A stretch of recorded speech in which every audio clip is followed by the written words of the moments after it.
Բարի երեկո։ Այսօր դիմում ենք հարցով Նիկոլ Փաշինյանին, մենք արդեն մի քանի հաղորդում արել ենք եւ ինչու ենք դիմում ձեզ, պարոն Փաշինյան, որտեղ ձեզ դիմելուց հետո նախաքննական մարմիններում դատախազությունում որոշակի տեղաշարժեր են նկատվում եւ սա ստիպված միջոց է, այսինքն եթե իրավապահ համակարգը աշխատեր, վստահ եղեք, ձեզ դիմելու, ձեր ուշադրության կենտրոնում հարցերը բարձրացնելու խնդիր չէր առաջանա։ Բայց այսօրվա հարցը յուրովի հետաքրքիր հարց է եւ վերաբերում է նաեւ քաղաքական դաշտին Հայաստանին, այդ իսկ պատճառով հարցը հղում եմ ձեզ։ Երկու հարց ունենք, առաջինը հղում եմ ձեզ։ Առաջին հարցը վերաբերում է իրեն ընդդիմադիր ներկայացնող նախկին քաղաքապետ Սուպերմամա լավ տղա Հայկ Մարությանին։ Ես հիմա ուզում եմ հասկանալ, պարոն Փաշինյան, ինչպես նաև կարծում եմ մնացածները, կա արդյոք որոշակի խտրական մոտեցում ընդդիմադիրների վերաբերյալ, որտեղ տեսնում ենք ընդդիմադիր ներկայացող մի մասը զգետնվում են, կատարվում են լուրջ քննչական գործողություններ, որոնք իլուր հանրության տարածվում են, իսկ մի մասը ունի որոշակի արտոնյալ կարգավիճակ, որոնցից մեկն է Հայկ Մարությանը։ Եվ դա խիստ մտահոգիչ է, որովհետև ընդհանրապես չպետք է լինի յուրային, ոչ յուրային, դիմադիր, ընդդիմադիր օրենքի կիրառումը պետք է լինի բոլորի նկատմամբ հավասար եւ խտրական մոտեցում չպետք է լինի, բայց այս դեպքում չգիտես ինչու Հայկ Մարությանի վերաբերյալ տեսնում ենք այս մոտեցումը։ Ես իդեպ ընտրություններից առաջ եւ ընտրությունների ժամանակ երբևէ այս հարցը չեմ բարձրացրել, որպեսզի չլիներ, չստեղծվեր տպավորություն, որ ես ինչ որ մեկական եմ եւ խոսում եմ ընդդիմադիր ներկայացող Հայկ Մարությանի վերաբերյալ եւ սպասեցի, որպեսզի ընտրություններն ավարտվեն, ազգային ժողովը ձևավորվեց, հիմա ես տալիս եմ այս հարցը։ Ինչու Հայկ Մարությանի նկատմամբ կա լոյալ վերաբերմունք։ Արդյոք սրա գինը վերջինիս ընդդիմադիր ներկայանալն է։ Եվ հիմա ես ասեմ, ես երբևէ մերկապարանոց չեմ խոսում եւ ինձ համար շատ հետաքրքիր է, որտեվ այս գործով Հայկ Մարությանի վերաբերյալ նախաձեռնված քրեական վարույթով զբաղվող քննիչները ստանում են պաշտոնի բարձրացում, Հայկ Մարությանի վերաբերյալ քրեական վարույթ նախաձեռնելու դեմ պայքարող դատախազները եւս այսպես առաջին հաղորդումը Հայկ Մարությանի վերաբերյալ եւ Հայկ Մարությանի եւ իր հետ փոխկապակցված անձանց կողմից քաղաքապետարանի բյուջեից առերևույթ, մենակ 3 կազմակերպության, համայնքապատկան կազմակերպության դրվագով 430,000 եվրոյի յուրացման փաստի առթիվ ես ներկայացրել եմ 21/10/2021 թիվ 5 տարի առաջ, հոկտեմբերին կտոնենք 5 տարին եւ մոտ 2 տարի, այսինքն ինչի մոտ, մինչեւ 23 թվականը ես պայքարել եմ դատախազության հետ եւ քննչական մարմինների հետ, որտեղ մի հսկայական դիմադրություն էր, որպեսզի Հայկ Մարությանի վերաբերյալ հանկարծ չնախաձեռնվի քրեական վարույթ, չնայած որ ինչպես միշտ ես հարգում եմ իրավապահ մարմիններին, իրենց ժամանակը եւ եթե ներկայացնում եմ հաղորդում հանցագործության մասին, պարոն Փաշինյան, ներկայացնում եմ բոլոր փաստական հանգամանքները, հետը փաստերը, կազմակերպությունները, ամեն կազմակերպությունից յուրացված գումարների չափը։ Եվ ինձ հետ դատախազությունը պայքարել է 2 տարի, մինչև 23 թվի հոկտեմբերի 12-ը, հիշեք 21 թվականի հոկտեմբերի 29-ին եմ ներկայացրել։ Այս պայքարի արժեքն էլ եմ ուզում հասկանամ եւ այստեղ պայքարել է հիմնականում կենտրոնի դատախազներից Հայկույ Ղարիբյանը, որը այժմ ստացել է պաշտոնի բարձրացում։ Հիմա հարց է պետք տալ եւ կարծում եմ այդ հարցը դուք պետք է արդեն հղեք Աննա Վարդապետյան, որտեղ Աննա Վարդապետյանը մեր հարցերին կարող է չպատասխանել, բայց ձեր հարցերին նա պետք է պատասխանի եւ ազգային ժողովում հնչեցված հարցերին պետք է պատասխանի Տիկին Վարդապետյանը։ Ինչու՞մ է եղել խնդիրը, որ 2 տարի ընդհանրապես դատախազությունը բոլոր ացաններով այսինքն սկզբից քրեական վարույթ չի նախաձեռնել, մենք բողոքարկել ենք Տիկին Դատախազին, Տիկին Դատախազը եւս որոշել է, որ պետք չի որ քրեական վարույթ լինի, հետո գնացել ենք հակակոռուպցիոն դատարան, հակակոռուպցիոն դատարանում մեր բողոքը բավարարվել է, եւ հետո Հայկույ Ղարաբյանը հատուկ վերանայման բողոք է ներկայացրել, ինչու։ Ինչ հետաքրքրություն ուներ Հայկույ Ղարաբյանը եւ Հայկույ Ղարաբյանը մենակ չէր կարող ներկայացնել, այսինքն դատախազությունը եւ ինչու այդ ամենից հետո այս աղջիկը ստանում է պաշտոնի բարձրացում։ Եվ ոչ մենակ այս աղջիկը։ Ես հիմա կնշեմ նաեւ ով կենտրոնի քննչական բաժնից։ Այս գործը ի վերջո այս վարույթը նախաձեռնվում է դատարաններ, պայքարներից հետո 23 թվականի ավարտին, այսինքն 31 ամիս առաջ Տիկին Վարդապետյան, 31 ամիս, 31, 4 ամիս չի, 6 ամիս չի, 4 ամսից ինքը մոտարապես 7-8 անգամ ավել։ Հիմա հարց, պարոն Փաշինյան, ոնց է այդպես ստացվում։ Ոնց։ Մյուս անձնավորությունը, որ պաշտոնի բարձրացում է ստացել, արդեն կենտրոնի քննչական բաժնի պետի տեղակալ Լևոն Անտանոսյանն է եղել, որի օրոք բացառիկ անգործություն է եղել կենտրոնի քննչական բաժնում։ Հայկ Մարությանի վերաբերյալ մեկ անգամ ցուցմունք եմ տվել, նորից եմ ներկայացրել փաստաթղթերը եւ հիմա ուր է նա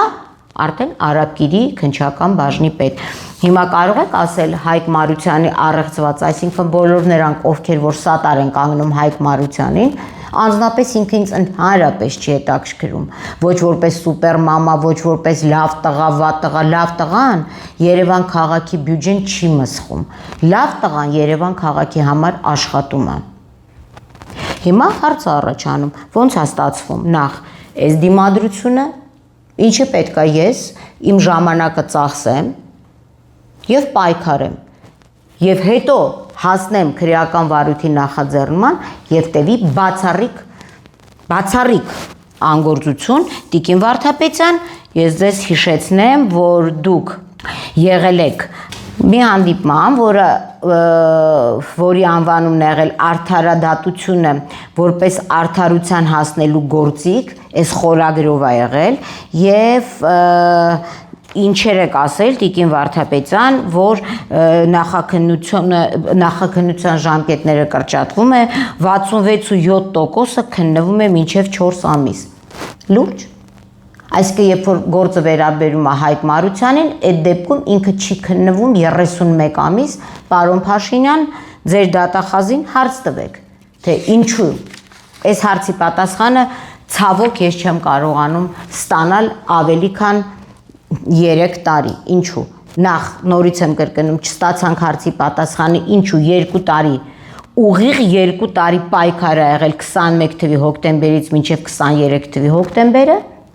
եւ նրանից հետո էլ արդեն 3 տարի չկա որևէ քննչական գործողություն, մինչդեռ նորից եմ կրկնում, այս գործով մասնակից անձիկ միշտ ստանում են պաշտոնի բարձրացում, արդյոք սա ինչ որ առեղծված է կապված Հայկ Մարությանի հետ, կամ Հայկ Մարությանը, ես հարց եմ տալիս, սա ամենայն հարգանքով բոլորի նկատմամբ պետք է խաղար ընդդիմության դեր, որպեսզի այդ տեղը ազատ չլիներ եւ չգա ռեալ ընդդիմություն։ Այսինքն մենք հիմա պետք է հասկանանք այս հարցի հստակ պատասխանը։ Եվ ինձ համար իրականում սա շատ կարևոր է եւ ինչի եմ ես Հայկ Մարությանից խոսում, որտեվ երկրորդ հարցը անմիջականորեն կապված է Հայկ Մարությանի փոխկապակցված անձի հետ, ով Հայկ Մարությանի իշխանության տարիներին եղել է քաղաքապետի խորհրդական, այսինքն Հայկ Մարությանի խորհրդական եւ ֆինանսական հարցերով բնականաբար, քանի որ վերջինիս կենսագրությունը կներկայացնի, մենք դրա մասին նորից ենք խոսել։ Միևնույն ժամանակ, պարոն Փաշինյան, դուք միշտ հայտարարում եք պայքար կոռուպցիայի դեմ, սա կոռուպցիայի ակնհայտ դրսևորում է, որտեղ խոսքը գնում է հանրային ֆոնդերի յուրացման մասին, այսինքն սա Երևան քաղաքի բնակչության, Երևան քաղաքի բյուջե մուծված հարկերն են, եւ նման հանցագործության, առերևույթ հանցագործության չբացահայտելը խաթարելու է Երևան քաղաքի ցանկացած բնակչի հավատ եւ վստահություն դեպի Երևան քաղաքի բյուջեն։ Սա էլ եմ ասում առերևույթ լուրջ կոռուպցիոն հանցագործություն է։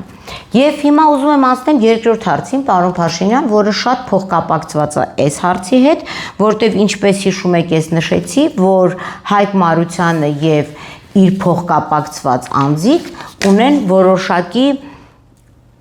լոյալ վերաբերմունք ներկա իշխանությունների կողմից, շատ լոյալ վերաբերմունք, եւ սրանով արդեն հարց է ծագում, արդյոք իրականում իրանք ընդդիմադիր էին, բայց նույնիսկ եթե իրանք ամենադիմադիրը լինեին, բյուջեն մսխելու համար արդեն 5 տարի առաջ Հայկ Մարությանը եւ իր փոխկապակցված անձիկ պետքա լինեին երևի թե քրեակատարողական հիմնարկներում, որովհետեւ դուք բավականին կարդացած անձնավորություն եք, ուշացված արդարադատությունը դա մերժված արդարադատություն է եւ դա Մարինա Պողոսյանը չի ասել։ Հիմա խոսենք Հայկ Մարությանի փոխկապակցված մի այլ անձի մասին եւ որով ամփոփելով շատ կարճ, ամփոփելով հասկանում ենք, որ Հայկ Մարությանի հետ փոխկապակցված անձիկ եւս ունեն որոշակի արտոնություններ ներկա իշխանությունների կողմից։ Խոսքը Վերաքննիչ դատարանի դատավոր Կարեն Համբարձումյանին է վերաբերվում,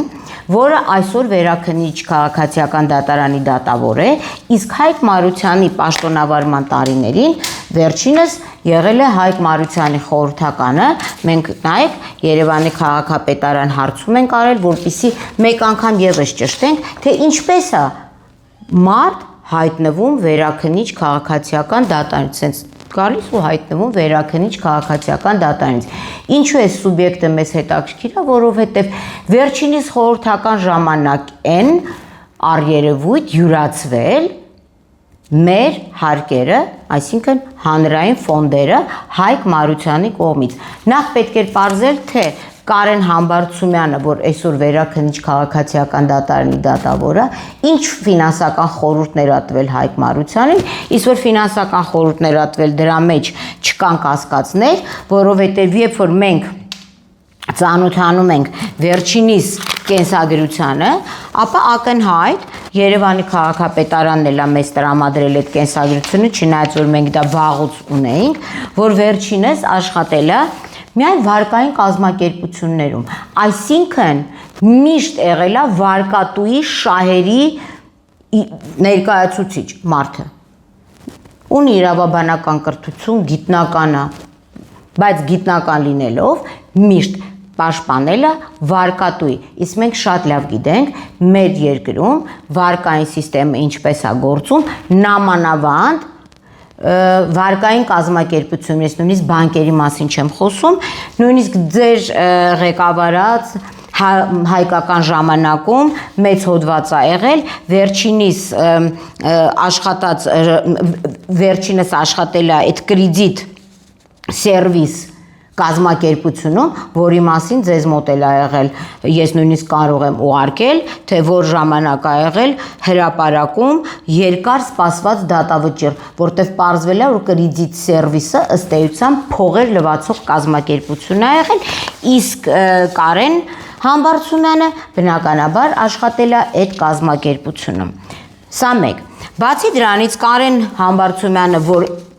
որի ամենամեծ առաքելությունը եղել է Հայկ Մարությանի խորհրդական լինելը, մենք կենսագրությունը կներկայացնենք, չեմ ուզում